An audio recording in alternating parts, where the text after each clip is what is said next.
سوال: اسلام میں مرد اور عورت دونوں کا درجہ کیا ہے؟ جواب: برابر عزت اور حقوق رکھتے ہیں۔ سوال: بلوغت کیا ہے؟ جواب: جسمانی و شرعی ذمہ داریوں کا آغاز۔ سوال: لڑکیوں میں بلوغت کی عام علامت کیا ہے؟ جواب: حیض کا آغاز۔ سوال: لڑکوں میں بلوغت کی علامت کیا ہے؟ جواب: احتلام یا جسمانی تبدیلیاں۔ سوال: اسلام میں نکاح کا مقصد کیا ہے؟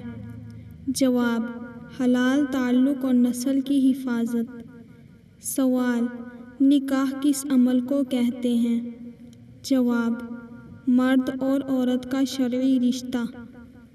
سوال: اسلام میں طہارت کیا ہے؟ جواب: پاکی حاصل کرنا۔ سوال: نماز کے لیے کیا شرط ہے؟ جواب: وضو اور پاکی۔ سوال: غسل کب فرض ہوتا ہے؟ جواب: ناپاکی کے بعد۔ سوال: حیض کے دوران عورت کے لیے کیا حکم ہے؟ جواب: نماز اور روزہ معاف ہوتے ہیں۔ سوال: حیض کے بعد کیا کرنا ضروری ہے؟ جواب: غسل کرنا۔ سوال: اسلام میں عورت کا سب سے پہلا حق کیا ہے؟ جواب: عزت اور احترام۔ سوال: مرد کا اپنی بیوی پر کیا حق ہے؟ جواب: حسن اخلاق اور حفاظت۔ سوال: بیوی کا شوہر پر کیا حق ہے؟ جواب: نان و نفقہ اور عزت۔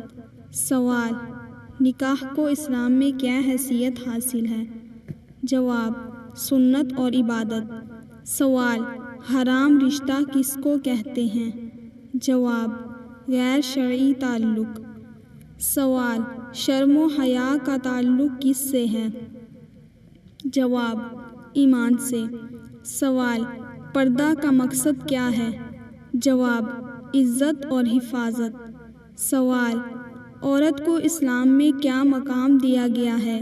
جواب: عزت اور احترام والا مقام۔ سوال: مرد کی ذمہ داری کیا ہے؟ جواب: گھر کی کفالت۔ سوال: عورت کی ذمہ داری کیا ہے؟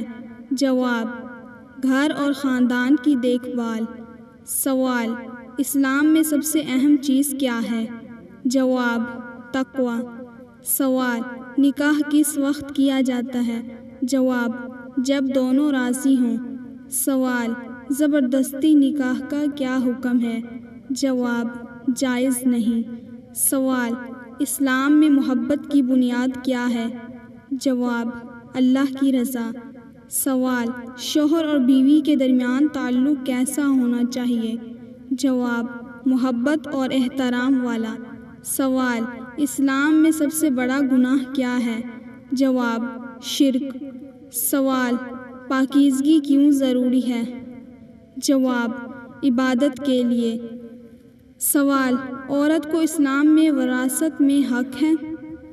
جواب: ہاں۔ سوال: اسلام کا مقصد کیا ہے؟ جواب: انسان کی اصلاح اور ہدایت۔